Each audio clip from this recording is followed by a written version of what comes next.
Не за сите шаховски партии ни требаат решенија од големите Капабланка, Спаски или Карлсен.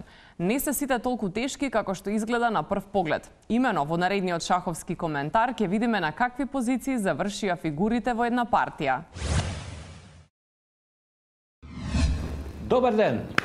Како што може да гледате, се наоѓаме пред една исклучително интересантна партија, што ја мислим.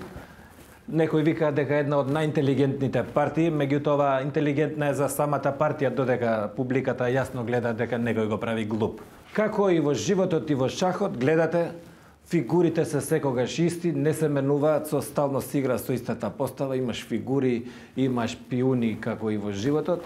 И да речеме сега, што е сличност, да речеме, например, Рафи Залити од директор на Пошта, Рокада рокира на место на позиција на Гама, предпријатие кое што се бави со газ, и во една комотна позиција доваѓа заштитен од другите фигури тука.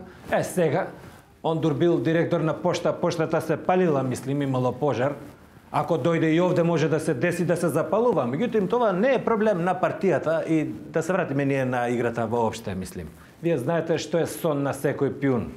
Сон на секој пиун е да стане кралица, да не речем друга фигура некоја и да стигне до 8 ред. Меѓутоа, многу ретко пешак или пиун може да стигне до 8 ред за да станува, како го викаш тоа, фигура некоја.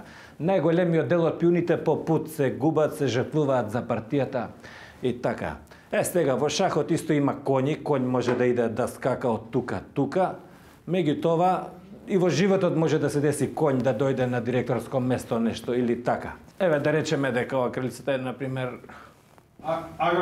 Агрон Буџаку, например.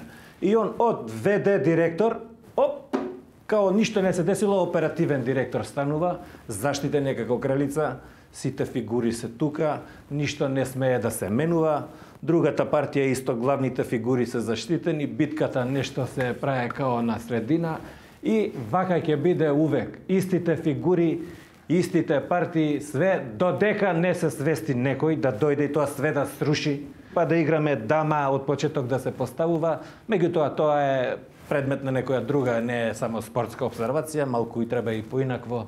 И тоа би било, мислим, што се однесува за животот и шахот. Студио.